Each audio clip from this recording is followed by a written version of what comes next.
ಇದು ಬಹಳ ಹಿಂದಿನ ಮಾತು. ವೃದ್ಧಿನಗರದಲ್ಲಿ ಒಂದು ವೃದ್ಧೆ ತನ್ನ 5 ಅವಳಿ ಜವಳಿ ಮಕ್ಕಳ ಜೊತೆಗೆ ಇರ್ತಾ ಇದ್ಲು. 5 ಜನ ಮಕ್ಕಳು ಒಬ್ರು ಇನ್ನೊಬ್ಬರಿಗೆ ತುಂಬಾ ಹೋಲ್ತಾ ಇದ್ರು. ನಂಬಿ ಒಬ್ರು ಇನ್ನೊಬ್ಬರ ರೂಪ ಅಂತ. ವೃದ್ಧೆಯ 5 ಮಕ್ಕಳು 5 ಡಿಫ್ರೆಂಟ್ ಗುಣಗಳಿಂದ ತುಂಬಿಕೊಂಡಿದ್ರು. ಮೊದಲ ಮಗ ರಾಮ್ಲಾಲ್ ಒಂದೇ ಸಮಯಕ್ಕೆ ಸಮುದ್ರದ ಎಲ್ಲ ನೀರನ್ನ ಕುಡ್ದಾಕ್ಬಿಡ್ತಿದ್ದ 5 ನಿಮಿಷದಲ್ಲಿ. ಇನ್ನೊಬ್ಬ ಮಗ ಶ್ಯಾಮ್ಲಾಲ್, ಅವನು ತನ್ನ ಕಾಲನ್ನ ಬಹಳ ಉದ್ದ ಮಾಡ್ತಾ ಇದ್ದ. 3ನೇ ಮಗ ಜೋದುಲಾಲ್, ಅವನ ಬೆನ್ನು ಕಬ್ಣದಷ್ಟು ಗಟ್ಟಿಯಾಗಿತ್ತು. 4ನೇ ಮಗನ ಹೆಸರು ಮಧುಲಾಲ್, ಅವನಿಗೆ ಬೆಂಕಿಯಿಂದ ಯಾವುದೇ ತೊಂದರೆ ಆಗ್ತಾ ಇರಲಿಲ್ಲ. ಹಾಗೂ ಎಲ್ಲರಿಗಿಂತ ಚಿಕ್ಕವನ ಹೆಸರು ಜೀವನ್ ಲಾಲ್, ಅವನು ತನ್ನ ಉಸಿರನ್ನ ಕಟ್ಕೊಂಡು ಇಡೀ 1 ದಿನ ಇರ್ತಾ ಇದ್ದ. 5 ಜನ ಅಣ್ಣ ತಮ್ಮಂದಿರು ನೋಡೋದಕ್ಕೆ ಒಂದೇ ತರ ಇದ್ರು. ಕೇವಲ ಅವರ ತಾಯಿ ಫೂಲ್ಮತಿಗೆ ಮಾತ್ರ ಗೊತ್ತಾಗ್ತಿತ್ತು ಇವರು ಯಾರು ಅಂತ.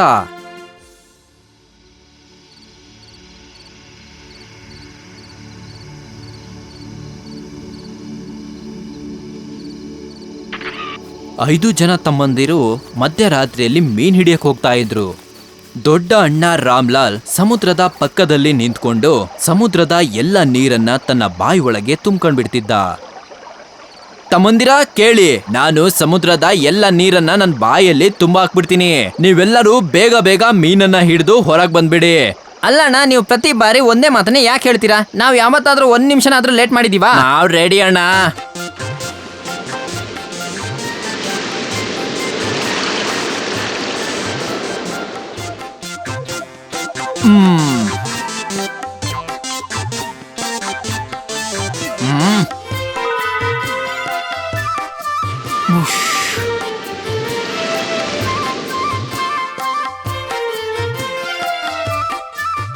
ಇವಾಗ ಜೀವನಿನ ಸರದಿ. ಚೋಟು, ಮಾರ್ಕೆಟ್ ಹೋಗೋ.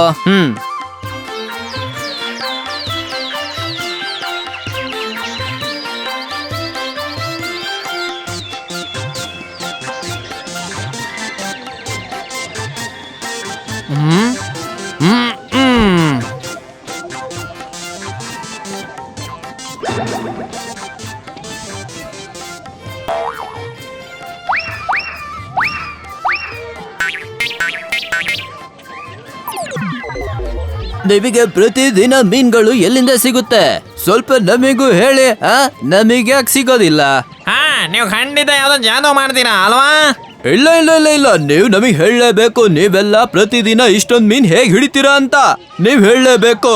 ನಾಳೆ ನೀವು ಬೆಳಗ್ಗೆ ಬೋರಿಗೆ ಬಂದ್ಬಿಡಿ, ನಾನ್ ನಿಮಗೆ ಮೀನನ್ನ ಹಿಡಿದು ಕೊಡ್ತೀನಿ, ಸರಿನಾ? ಜೀವನ್ ಲಾಲ್ ಮನೆಗೆ ಹೋಗಿ ಎಲ್ಲ ವಿಚಾರವನ್ನ ಹೇಳ್ತಾನೆ.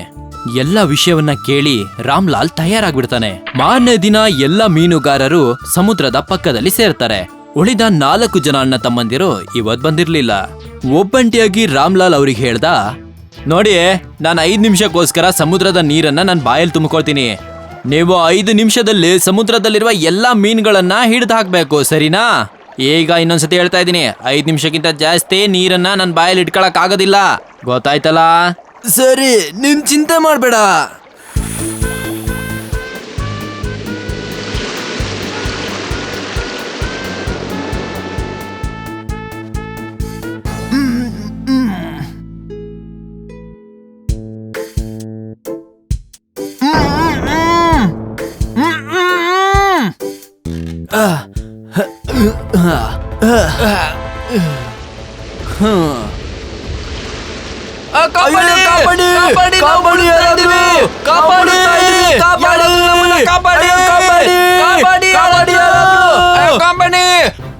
ಊರಲ್ಲಿ ಗಲಾಟೆ ಶುರು ಆಯ್ತು.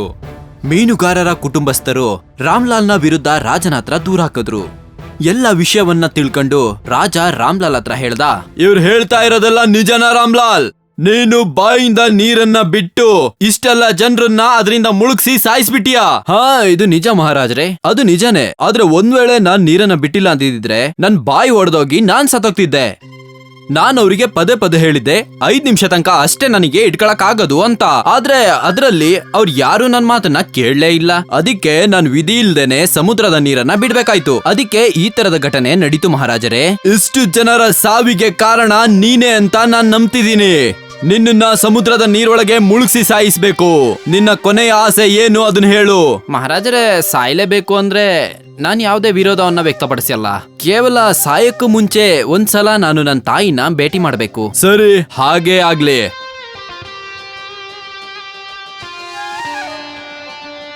ಅಣ್ಣ ಅಣ್ಣ, ನಾಳೆ ನಿಮ್ ಜಾಗದಲ್ಲಿ ನಾನು ಹೋಗ್ತೀನಿ. ನೀವು ಟೆನ್ಷನ್ನೇ ಮಾಡ್ಕೋಬೇಡಿ. ನೀವು ಮನೆಯಲ್ಲೇ ಆರಾಮವಾಗಿರಿ. ಶ್ಯಾಮ ಸಮುದ್ರದೊಳಗೆ ಮುಳುಗಿ ಸಾಯೋದಕ್ಕೋದ. ಜೊತೆಗೆ ರಾಜ್ಯದ ಪ್ರಜೆಗಳು ಕೂಡ ಆ ಶಿಕ್ಷೆಯನ್ನ ನೋಡೋದಕ್ಕಂತ ಹೋದ್ರು. ಅರೆ ಇದೇನು, ನೆನ್ನೆ ನೀನು ಕೆಂಪು ಬಟ್ಟೆನ ಹುಟ್ಟಿದ್ದೆ ಅಲ್ವಾ? ಇವತ್ತು ನೀಲಿ ಬಟ್ಟೆನ ಉಟ್ಕೊಂಡು ಯಾಕೆ ಬಂದಿದ್ಯಾ? ತಾಯಿಯ ಆದೇಶ ಆಗಿತ್ತು ಮಹಾರಾಜರೇ. ನನ್ನ ತಾಯಿಯ ಎಲ್ಲ ಮಾತನ್ನ ಕೇಳ್ತೀನಿ. ಇವಾಗ ನಾನು ನಿಮ್ಮ ಆದೇಶವನ್ನ ಪಾಲನೆ ಮಾಡಕ್ ಹೋಗ್ತಾ ಇದ್ದೀನಿ. ಹೋಗ್ಬರ್ತೀನಿ ಮಹಾರಾಜರೇ, ಹೋಗ್ಬರ್ತೀನಿ ಮಹಾರಾಜರೇ, ಹೋಗ್ಬರ್ತೀನಿ.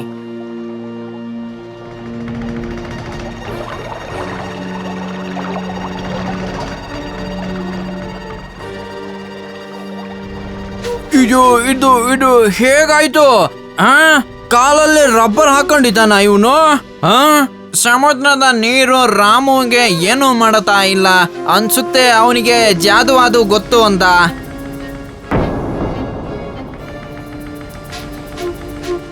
ನಾಳೆ ರಾಮುವಿನ ಕತ್ತು ನನ್ನ ಕತ್ತಿ ಕುಯ್ಯುತ್ತೆ. ಹೇಳು ಹೇಳು ಹೇಳು, ನಿನ್ನ ಕೊನೆ ಆಸೆ ಏನು ಹೇಳು? ನಿನ್ನೆ ರಾತ್ರಿ ಇಡೀ ನನ್ನ ತಾಯಿ ಅತ್ತಿದ್ದಾಳೆ ಮಹಾರಾಜರೇ. ನಾನು ನನ್ನ ತಾಯಿನ ನೋಡ್ಕೊಂಡು ಬರ್ಬೋದಾ ಮಹಾರಾಜರೇ? ಇದನ್ನ ಬಿಟ್ಟು ನನ್ನ ಬೇರೆ ಯಾವುದೇ ಆಸೆ ಇಲ್ಲ. ಸರಿ, ಹೀಗೆ ಆಗ್ಲಿ. ನಾಳೆ ಬೆಳಗ್ಗೆನೆ ನಿನ್ ಕತ್ತನ್ನ ಕುಯ್ಯಲಾಗುತ್ತೆ. ಅಣ್ಣ, ನಿಮಗ್ ಗೊತ್ತೇ ಇದೆ ನನ್ ಕತ್ತು ಬಹಳ ಗಟ್ಟಿ. ನನ್ ಕತ್ತನ್ನು ಕುಯ್ಯುವಾಗ ಕತ್ತಿನೇ ತುಂಡಾಗುತ್ತೆ. ನಾಳೆ ದೊಡ್ಡಣ್ಣನ ಜಾಗದಲ್ಲಿ ನಾನು ಜೋದುಲಾಲ್ ಹೋಗ್ತೀನಿ. ನೋಡಪ್ಪ, ಯಾವಾಗ್ಲೂ ನಿನ್ ಕಣ್ಣು ಕಿವಿ ತೆರೆದಿಟ್ಕೊಂಡಿರ್ಬೇಕು. ಅಮ್ಮ, ನೀವು ನಮ್ ಬಗ್ಗೆ ಚಿಂತೆ ಮಾಡದ್ ಬಿಡಿ.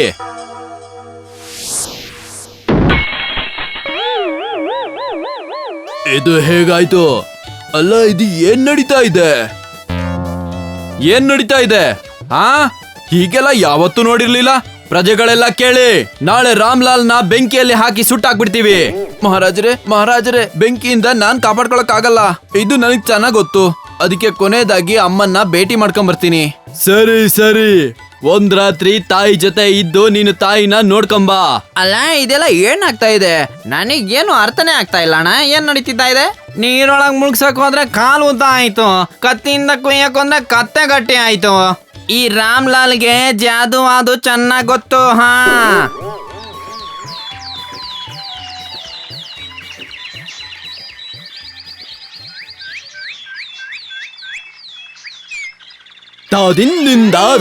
ದಿಂದ ಧುಮ್ ತಕ ತಕ ತಕ ದಿಂದ ಧುಮ್ದ. ಅಯ್ಯೋ, ಜಾದು ಮಾಡ್ತಾ ಇದ್ದಾನೆ. ಮಹಾರಾಜರೇ, ಎಷ್ಟು ಆನಂದವಾಗ್ತಿದೆ ನನಗೆ. ಧನ್ಯವಾದಗಳು ನಿಮಗೆ. ಏನೋ ಬೆಂಕಿಯಲ್ಲಿ ಆನಂದ ಬರ್ತಾ ಇದೆಯಾ? ನಿನ್ನ ಮಣ್ಣೊಳಗೆ ಹಾಕಿ ಸಾಯಿಸ್ತೀನಿ. ಮಣ್ಣೊಳಗೆ ಹಾಕಿ ಸಾಯಿಸ್ತೀನಿ. ಇದೇ ನಿನಗೆ ತಕ್ಕ ಶಿಕ್ಷೆ.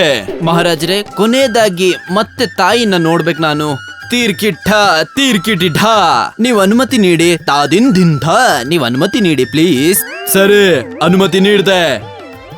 ಅಣ್ಣ, ನಾನು ಉಸಿರನ್ನ ಕಟ್ಕೊಂಡಿರ್ತೀನಿ. ನೀವು ರಾತ್ರಿ ಮಣ್ಣನ್ನ ತೆಗೆದು ನನ್ನನ್ನ ಹೊರಗಿಳಿರಿ, ಸರಿನಾ? ಆಮೇಲೆ ನಾವು ಈ ರಾಜ್ಯದಿಂದ ಬೇರೆ ರಾಜ್ಯಕ್ಕೆ ಹೋಗ್ಬಿಡೋಣ, ಸರಿನಾ? ಇದಾಗೋದಾ?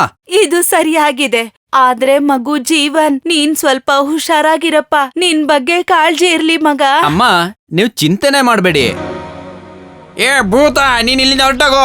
ಇಲ್ಲ ಅಂದ್ರೆ ನಾನು ಈ ಪೊರ್ಕೆಯಿಂದ ನಿನಗೆ ಹೊಡಿತೀನಿ. ಹಯ್ಯ ಭೂತ, ನೀನ್ ಇಲ್ಲಿಂದ ಹೊರಟೋಗೋ. ಅಗ್ರಂ ಬಗಡಂ ಬಂಬೆ ಬೋಳ್. ಭೂತ, ನೀನ್ ಇಲ್ಲಿಂದ ಓಡೋಗೋ. ಭೂತ ಓಡಾಯ್ತು.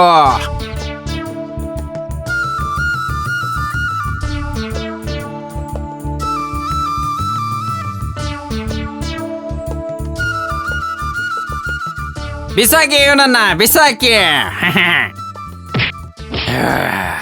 ಕೊನೆಯದಾಗಿ ಪಾಪಿಗೆ ಶಿಕ್ಷೆ ಆಗೇ ಬಿಡ್ತು.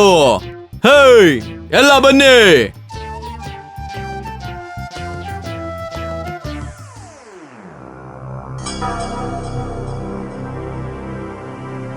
ಅಲ್ಲಿ ರಾತ್ರಿ ಹೊತ್ತು 4 ಅಣ್ಣ ತಮ್ಮೆಂದರು ತಾಯಿ ಜೊತೆಗೆ ಬಂದು ಆ ಸಮಾಧಿ ಹತ್ರ ಬಂದು ಮಣ್ಣನ್ನ ತೆಗಿತಾರೆ ಹಾಗೂ ಜೀವನ್ನ ಹೊರಗ್ ತೆಗಿತಾರೆ.